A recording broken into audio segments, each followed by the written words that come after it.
एक रुपये एक डॉलर के बराबर हो क्यों नहीं जाता, डॉलर के मुकाबले रुपया धड़ाम। आज रुपये की कीमत 87.29 के ऐतिहासिक निचले स्तर पर।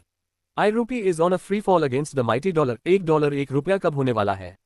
दुख की बात है भाई, क्या ऐसा नहीं हो सकता कि यार डॉलर और रुपया बराबर हो जाए। नमस्कार साथियों, स्वागत है आप सभी का। मैं हूं देवेंद्र, आप हैं मेरे साथ में एक मोस्ट अवेटेड टाइटल पर चर्चा करने के लिए, और टाइटल यह है कि यार ये आखिर रुपये डॉलर डॉलर के बराबर हो क्यों नहीं जाता। बार बार जब खबरें उठाओ देखते हो कि डॉलर के मुकाबले रुपया धड़ाम गिरते गिरते 87 को भी पार कर गया है। अब तो बैट इस बात पर लगने वाली है कि डॉलर और रुपये इक्वल कब होने वाला है। और सुनने में ऐसा लगता है कि इस बात को बताते समय दुख की बात है भाई, डॉलर के मुकाबले रुपया गिर रहा है और आप इस तरह रिएक्ट मार रहे हो। बिल्कुल ठीक बात है, रिएक्शन तो गलत है, लेकिन क्या ऐसा नहीं हो सकता कि यार डॉलर और रुपया बराबर हो जाए? सरकार कुछ क्यों नहीं जुगाड़ लगा लेती? यार एक बात बताओ, 1 किलो चावल हो या 1 किलो गेहूं, वजन तो दोनों का किलो में ही नापा है और दोनों बराबर ही है, फिर बराबर क्यों नहीं हो जाते? काश अगर बराबर हो जाए तो सोचो कितना अच्छा हो। अब पूछो कैसे डॉलर और रुपया बराबर हो? भाई साहब आईफोन 7 में मिलने लगेगा, भाई साहब लैम्बोर्गिनी, आराम ही आराम होगा। तो दिमाग में बहुत सारी तैयारियां हो गई, तो चलो यार भाई साहब तैयारी कर ही ली तो कर ही देते हैं इसको एग्जीक्यूट। अनाउंसमेंट ये है कि इस 15 फरवरी की मध्यरात्रि 12 बजे रुपये डॉलर के बराबर होगा। लीजिए अनाउंसमेंट सुनिए मित्रों, आज 15 नवंबर को मध्यरात्रि यानी 12 बजे से रुपये डॉलर के बराबर होगा। लेकिन जितना इजी तरीके से मैंने आपको बोल दिया, ऐसे अगर होने लगता फिर तो पूछिए नहीं क्या क्या हो जाता। साथियों, 10 साल पहले देश के प्रधानमंत्री ने कहा था ये ऐसे नहीं होता। मित्रों, मैं शासन में बैठा हूं, मुझे मालूम है इस प्रकार से रुपया इतनी तेजी से गिर नहीं सकता। अरे यह नेपाल का रुपया नहीं गिरता है, बांग्लादेश की करेंसी नहीं गिरती है, पाकिस्तान की करेंसी नहीं गिरती, श्रीलंका की करेंसी नहीं गिरती। क्या कारण है? हिंदुस्तान का रुपया पतला होता जा रहा है। हमारी फाइनेंस मिनिस्टर ने बोला था कि ये सच है कि रुपया गिरा नहीं बल्कि डॉलर मजबूत हुआ है। इसका मतलब क्या है भाई? First of all I would look at a not rupee sliding, a look at it as dollar strengthening insistent. और अपोजिशन सरकार पर जो आरोप लगाती है, क्या वो सही है? आज के एपिसोड में हम ये समझने का प्रयास करेंगे, लेकिन इससे पहले थोड़ा सा रुपये की हिस्ट्री जान लेते हैं।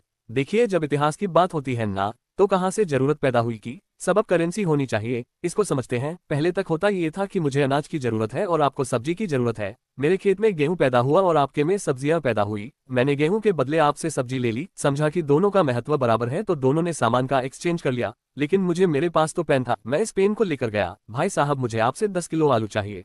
उसने कहा भाई साहब मुझे इस पेन की जरूरत नहीं है। आलू की आपको जरूरत हो सकती है, लेकिन मुझे इस पेन की जरूरत नहीं है। टेक्निकली वस्तु विनिमय ही सबसे पहले एक दूसरे के साथ व्यापार का तरीका हुआ करता था, जिसे बार्टर सिस्टम कहते थे। लेकिन उसके चैलेंज आप खुद से समझकर देखिए कि हर किसी के पास सेम बार्टर जरूरत नहीं थी और साथ ही साथ ये बड़ा अनऑर्गेनाइज था। कैसे पता लगाए कि 1 किलो घी और 10 किलो आलू बराबर वैल्यू रखते हैं? ये समझना बड़ा चैलेंजिंग था। कुल मिलाकर के वस्तुओं के विनिमय में एक तो लिमिटेशन की सामान उठाकर कौन चले। आसान तरीके से ऐसे समझिए कि आज मान लीजिए कि एक बोरी अनाज में आपको लेट्स से एक शर्त मिल सकती है, लेकिन अगर आपको वहीं एक लिमिटेशन आए तो फिर वहीं से ही आपदा अवसर को जन्म देती है। देश में बार्टर सिस्टम हटा और कॉइन सिस्टम एंट्री किया तो इसका एक इतिहास था। इतिहास कहां से था? हड़प्पा सिविलाइजेशन हो या फिर मौर्य कुषाण, इन सभी काल में करेंसी चलती रही। इंडियन करेंसी कभी इंडिया में ही नहीं थी, इसके अलावा भी बहुत सी जगह एक्सेप्ट की जाने लगी। बड़े शब्दों में कहें तो जो ये रुपया शब्द आज अपन यूज करते हैं ना, ये रुपया बहुत सी जगह पर चला क्योंकि यह संस्कृत शब्द रुपये से लिया गया था और साथ ही साथ शेर शाह सूरी का जो काल था वो आधिकारिक काल माना जाने लगा। जब से इसकी एक्सेप्टेंस बढ़ी, शेरशाह सूरी ने जो सिस्टम चलाया उसी को अकबर ने मान लिया और उसने उस मॉनेटरी पॉलिसी को एज इट इज जारी रखा। चूंकि काबुल से लेकर चटगांव, कश्मीर से लेकर दक्कन तक मुगल डायनेस्टी का विस्तार था, तो उन्होंने अपनी इस पूरी डायनेस्टी के लिए टकसाल बनवाए कि भाई हमारा सिक्का चलेगा, तो सिक्के गढ़वा शुरू किए और जहां तक उनका विस्तार था कार्यक्षेत्र का, वहां तक उनके सिक्के चलने लगे। अब चूंकि कई ट्रेडर्स मुगल डायनेस्टी के ऊपर भरोसा करते थे, तो मुगल टकसाल से निकले हुए सिक्के धीरे धीरे यहां से आगे भी जाने लगे। टकसाल से बने सिक्के, सोने के, चांदी के, इन सिक्कों को और जगह एक्सेप्ट किया जाने लगा कि भाई ये एक जगह से बनकर आया है तो यह व्यापार के अंदर उपयोग में लिया जा सकता है। ये तो हो गई पुराने समय की बात, जब व्यापार करना अलग अलग मायनों में कितना मुश्किल होता था। लेकिन आज ऑनलाइन के दौर में ये बहुत ही आसान हो चुका है। अकबर के शासनकाल में चला हुआ पहली बार इंडियन करेंसी पर रुपया शब्द भी दिखाई दिया। इस तरह भारत में ट्रेड करने के लिए ब्रिटिश, डच, डैनिश और फ्रांसीसी ईस्ट इंडिया कंपनी को अपनी चांदी को एक करेंसी में बदलना पड़ा जिसे हर जगह एक्सेप्ट किया जा सके। 17वीं सेंचुरी के अंत और 18वीं सेंचुरी की शुरुआत में कंपनियों ने मुगल रुपये को एक ट्रेडिंग कॉइन बना दिया। इसे श्रीलंका और इंडोनेशिया जैसे उनके नियंत्रण वाले क्षेत्रों में निर्यात किया जाने लगा। स्थानीय प्रचलन में इसका इस्तेमाल होने लगा। यही कारण है कि जब इन देशों ने अपने सिक्के बनाने शुरू किए, वो तो भी उस पर फारसी शिलालेखों के साथ मुगल स्पेशलिटी को भी बरकरार रखा।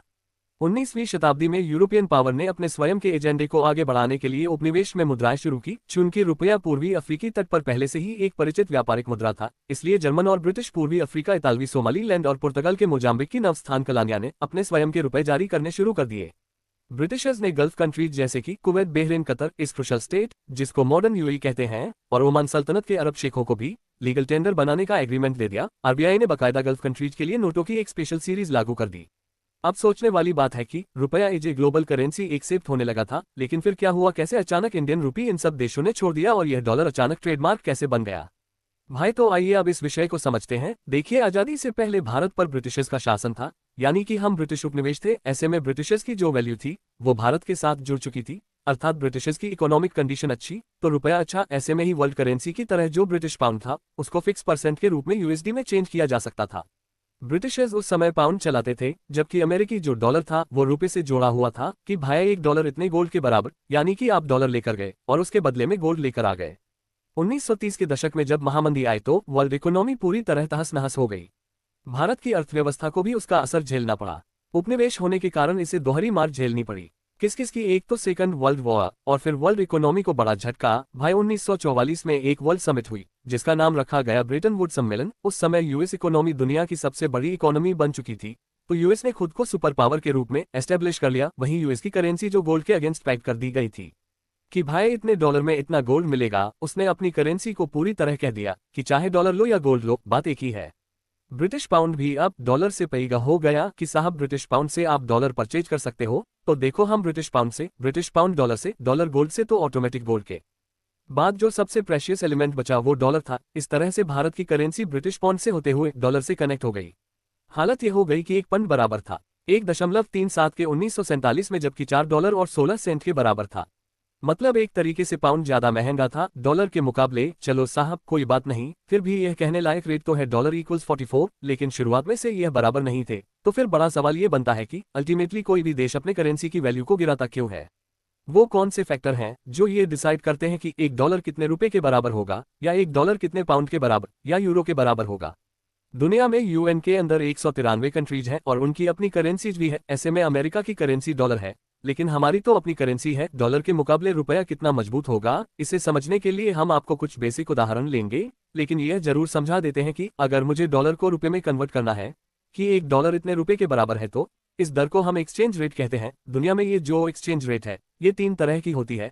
एक होती है floating and managed exchange rate, दूसरी प्रकार की जो एक्सचेंज रेट होती है वो होती है फिक्स एक्सचेंज रेट, और तीसरी प्योर मैनेज्ड होती है। तो फ्लोटिंग, फिक्स और मैनेज्ड अब हम तीनों को समझेंगे, लेकिन उससे पहले थोड़ा सा रुपए की वैल्यू डॉलर के बराबर क्यों नहीं होती है उसके लिए एक उदाहरण समझते हैं। मान लीजिए 2 देश थे, एक का नाम एक्स था, एक का नाम वाई था। आपने इन दोनों को शुरुआत में 100 दिया कि भाई मेरे देश में रुपया चलता है, आप 100 रखिए, आप ₹1 रखिए। दोनों से कहा जाओ बेटा इस 100 से कुछ बढ़िया बना कर लाओ। एक्स देश गया, उसने ₹1 में 100 आम के पौधे लगा दिए। वाई देश भी गया, उसने भी ₹1 में 100 आम के पौधे लगा दिए। दोनों ने उन्होंने बढ़िया कर लिया। अभी भी एक्स और वाई बराबर जगह खड़े हैं, लेकिन वाई तेजू निकला, उसने भाई साहब अगली बार इस आम की निकली हुई गुठलियों से फिर और आम के पौधे लगा दिए। इधर एक्स वाले इन आमों को बेचकर खाकर सुख लेने लगे। इनके आम खत्म होने लगे, उनके आम बढ़ने लगे, तो टेक्निकली मिले 100 ही थे। इन भाई साहब ने आम से आम बनाए और ये आम खाके गुठलियों के दाम भी नहीं वसूल पाए।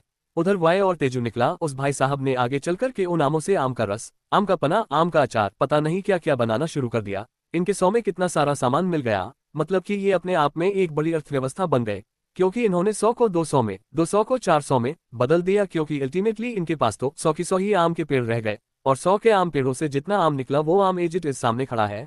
तो कुल मिलाकर के वाई जो है वो एक बड़ी इकोनॉमी बनता चला गया। अर्थात दोनों के मूल्य बराबर तो नहीं रहे। अर्थात ये हुआ कि धन की वैल्यू बराबर होने के लिए आवश्यक है कि उस धन से जुड़े हुए जो वस्तु है उनकी वैल्यू कितनी है, अर्थात उस धन से यानी उस कंट्री के अंदर जो सामान है उसकी वैल्यू कितनी है, इस आधार पर तय होता है। करेंसी का पहला कंपैरिजन कि अगर इंडिया में किसी के पास 1 लाख रुपए हैं तो क्या वो 1 लाख रुपए में इतने सामान खरीद सकता है जितने अमेरिका में खरीद सके, या फिर अमेरिकी डॉलर लाख डॉलर में वो उतने सामान खरीद सकता है।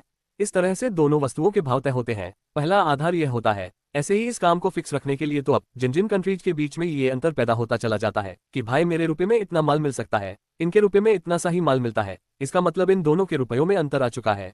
इस अंतर को अगर बाजार में उत्पादित हुए वस्तुओं से ही मैनेज देखा जाए तो इसे फ्लोटिंग एक्सचेंज रेट कहा जाता है।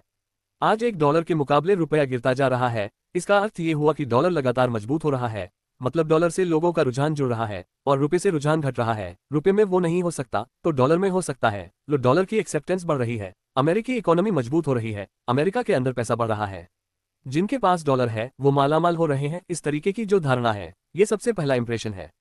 तो ये वाली जो एक्सचेंज रेट है ये फ्लोटिंग एक्सचेंज रेट कहलाती है। ठीक है साहब, दूसरी प्रकार की एक्सचेंज रेट होती है और वो होती है फिक्स एक्सचेंज रेट, जिसमें कोई कंट्री खुद से डिसाइड कर लेती है कि भाई मेरा तो 1 रुपया इतने का ही बिकेगा या फिर मैं इतने डॉलर में 1 रुपया ही दूंगा। ये डिसाइड करने वाले लोग अपनी तरफ से तो डिसाइड कर लेते हैं। आप कहेंगे कोई ऐसा देश है क्या? बिल्कुल है, बहरीन है, हांगकांग है, इराक है, सऊदी है, ये लोग फिक्स कर चुके हैं। लेकिन वही वाली बात है, कोई देश कहे कि नहीं खरीदना हमको आपका सामान, जैसे इंडिया वाले कहने लगे कि साहब मैं तो 1 रुपया में ही डॉलर बेचूंगा, तो सामने वाला कहेगा ठीक है सर, फिर हम आपके यहाँ पर डॉलर का इन्वेस्टमेंट एफडीआई के रूप में क्यों करें? आपके यहाँ आने का बड़ा कारण ये था कि हमें आपके यहाँ लेबर सस्ती मिल जाती थी, जमीन सस्ती मिल जाती थी, काम करना जल्दी आसान हो जाता था, इसलिए हम यहाँ पर आए। आप आपके यहाँ पैसा क्यों लगाए? हम तो अपने यहाँ जा रहे हैं। इसका मतलब फिक्स एक्सचेंज रेट वाले इकोनॉमी तुलनात्मक रूप से एफडीआई प्राप्त नहीं करती, दुनिया के देश वहां पर आना पसंद नहीं करते। यही कारण है कि भारत ने अपने यहाँ पर एक्सचेंज रेट्स को बार बार बदला है।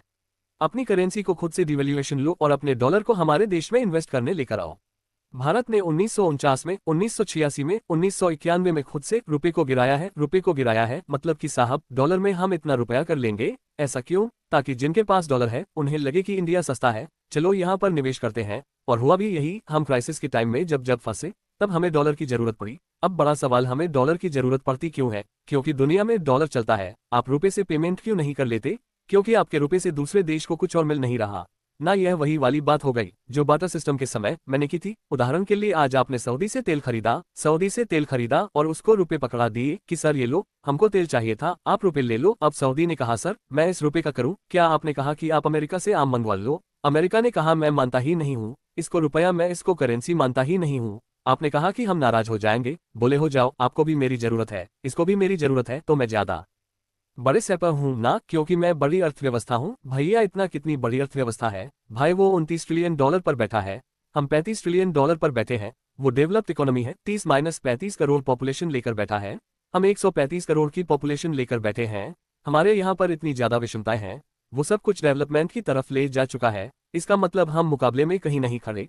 जब नहीं खड़े तो उसकी मर्जी चल रही है। बोले मैं तो डॉलर ही लूंगा। तो फिर सऊदी आपसे बोला सर वो सामने वाले ने कहा है कि वो डॉलर ही लेगा, वो रुपया ले नहीं रहा है। तो आपने कहा कि हम क्या करें? सर हमें डॉलर दे दीजिए। आपने कहा भाई मेरे पास डॉलर तो नहीं है। तो सर डॉलर कमाए। तो अब आप डॉलर कमाएंगे कैसे? डॉलर कमाने के लिए आप गए अमेरिका के पास कि सर सुनो ना, आप हमारी वस्तुओं को खरीदो और हमें डॉलर में पेमेंट करो। तो अमेरिका ने कहा वाह साहब वाह, हम आपके यहाँ से सामान क्यों खरीदें? ये बताओ आपके यहाँ ऐसा क्या पैदा हो रहा है जो हम आपसे खरीदें? आपने कहा सर हम देखो सस्ती लेबर देते हैं, हमारे यहाँ पर सस्ता सर्विस है, आप हमसे सर्विस खरीदो। तो अमेरिका ने कहा नहीं नहीं साहब, आप तो बड़े लोग हैं, आपको तो रुपए 1 डॉलर के बराबर चाहिए, तो मैं आपके लोगों से सर्विस क्यों कराऊं? किसी और देश से ना करा लूं? वहां पर तो लोग सस्ता काम करने के लिए मरे जा रहे हैं, तो मैं आपसे ही क्यों करूं? आपने कहा हाँ यार ये बात तो लॉजिकल है। फिर अमेरिका को समझाया गया सर सुनिए ना, एक काम और कर सकते हैं, हम आपको सस्ते में काम करके दे देंगे। कितने में काम करके दे दोगे? सर डॉलर का काम, आप डॉलर दो हमें, हम आपको डॉलर में 50 के बराबर काम करके दे देंगे। वेरी गुड सर, आप हमें डॉलर दो, हम आपको 87 के बराबर काम करके दे देंगे। मतलब समझ गए, हमें डॉलर की जरूरत है इसलिए हम उनको सस्ता काम देना चाहते हैं। सस्ता काम देंगे तो ही डॉलर हमारे पास आएगा। और डॉलर हमें क्यों चाहिए? क्योंकि हमें वर्ल्ड को पेमेंट डॉलर में करने हैं। दुनिया भर से माल खरीद लिया, उस माल के पेमेंट्स करने हैं, अदरवाइज क्या हो जाएगा? अरे भाई बैलेंस ऑफ पेमेंट क्राइसिस हो जाएगा। 1991 में जैसा हुआ, आपको गोल्ड गिरवी रखना पड़ा, ऐसे गोल्ड गिरवी रखना पड़ जाएगा, देश की अर्थव्यवस्था खड़ी नहीं रह पाएगी। आज श्रीलंका के या पाकिस्तान के जब हालात देखते हैं तो श्रीलंका के साथ हुआ क्या था, उसके पास फॉरेक्स ही तो खत्म हो गया था, तो तेल के टैंकर खड़े रह गए। तेल वाले कह रहे हैं डॉलर दो तो तेल खाली करें, नहीं तो नहीं होगा। तो श्रीलंका बर्बाद हो गया। पाकिस्तान के पास सबसे बड़ी दिक्कत चल क्या रही है? 16 billion dollar out of stock है, जिसमें से 9 बिलियन डॉलर सऊदी वालों ने धर रखा है कि ये दिखाने के लिए धर रखा है। यूज मत कर लेना, क्योंकि पेमेंट नहीं देंगे तुमको हम। तो कुल मिलाकर के दुनिया में डॉलर का जो वर्चस्व हुआ वो आपके बैलेंस ऑफ पेमेंट को सेटल करने के लिए हुआ। आपको दुनिया को पेमेंट करना है, वो दुनिया 80 पर ट्रेड में डॉलर ही एक्सेप्ट कर रही है। इसलिए आपको अपनी करेंसी को डिवैल्यूएशन करते हैं, दूसरा हमसे यहाँ सस्ते सामान मंगाते हैं। यही कारण है कि आप देखते हैं कि भारत 118 बिलियन डॉलर के आसपास यूएस के साथ ट्रेड करता है और उसमें ट्रेड सरप्लस में रहता है। ज्यादा माल बेचते हैं हम उनको और डॉलर लेते हैं। डॉलर जब हमारे पास आता है तो दुनिया के सामने हम खड़े हो पाते हैं। और हम क्या कर सकते हैं, हम अमेरिका से कहते हैं कि भाई आओ और हमारे यहाँ पे हम हमारी कंपनियों में निवेश करो, जिसे आप फॉरेन डायरेक्ट इन्वेस्टमेंट कहते हैं। सर एफडीआई करो, एफडीआई करके हमें पैसा देकर के जाओ, डॉलर्स देकर के जाओ, तो अमेरिका से हमें एफडीआई भी मिलता है। तो सर दुनिया का कोई और देश नहीं आता क्या? हमारे यहाँ पे आता है, लेकिन 80 पर दुनिया जब व्यापार ही डॉलर में कर रही है तो वो भी आते हैं तो डॉलर लेकर आते हैं। तो एक तरीके से विदेशियों का आना या विदेशी व्यापार का आना डॉलर लाता है और उनको आकर्षित करे रखने के लिए हम रुपए को कमजोर करके चलते हैं। ठीक है साहब, तो उम्मीद है कि रुपए का जो कमजोर हो है कि शुरुआत 1947 में जहां 3.30 के रूप के बराबर थी, वह हमेशा की तरह डाइल्यूट होते 77 तक कैसे पहुंची। वो उम्मीद है कि आप लोगों को यहां से मेरी बातों से क्लियर हो गया हो। ठीक है, तो डॉलर को और कौन सी चीज इंपैक्ट करती है? देखिए उनका मार्केट स्टेबल है, ये तो सबको पता है। कई बार यूएस की इकोनॉमी खुद से ये तय करती है, जैसे उनके यहाँ की जो फेडरल रिजर्व की पॉलिसीज है वो वहाँ की, जैसे भारत में आरबीआई है ऐसे उनके यहाँ पे फेड रिजर्व है। वो करता है कि हमें डॉलर को लेकर क्या करना है। मार्केट में अमेरिका खुद डिसाइड करता है कि हमारे डॉलर को पहुंच कैसे बनानी है। अब आप पूछेंगे वो कैसे करते हैं? ब्याज दरें बढ़ा देते हैं। बैंक की ब्याज दरें बढ़ा दी तो 100 अमेरिका के लोग हैं वही खुद बैंकों में पैसा जमा कराने पहुंच जाते हैं। तो आपके पास डॉलर नहीं आता तो उनकी बैंक जैसे ही फेड रिजर्व बैंक हटाता है, रिजर्व ब्याज घटाता है, तो अमेरिकी लोन ले कर के उस इन्वेस्टमेंट को विकासशील देशों में लगाने भागते हैं। तो उन बहुत सी चीजों के ऊपर डॉलर का प्राइसेस डिपेंड करने लगता है। ठीक है, अब आपके दिमाग में एक प्रश्न आता है कि सर अगर डॉलर ना ले हम केवल रुपए पर खेलना शुरू करें तो क्या होगा? तो भाई साहब आपको इन सब का सामना करना पड़ेगा, गरीबी का, अनएम्प्लॉयमेंट का, इन्फ्लेशन का। क्योंकि जितनी भी बड़ी बड़ी कंपनियां हैं वो अपना सब कुछ उठाकर निकल जाएंगी। हैदराबाद, बेंगलुरु, गुड़गांव, जहां पे बड़ी सारी एमएनसी बैठी हुई है, सस्ते लेबर के चलते ये सब निकल करके यहाँ से बाहर चली जाएंगी। एफडीआई बंद हो जाएगा, बेरोजगारी बढ़ेगी, इंडियन इकोनॉमी पूरी तरह से कुलपनकारी। पसंद आए हो, अगर जानकारी पसंद आए हो तो साथियों से जरूर साझा करिएगा। चैनल पर नए हैं तो चैनल को सब्सक्राइब कर लीजिएगा। Thank you so much.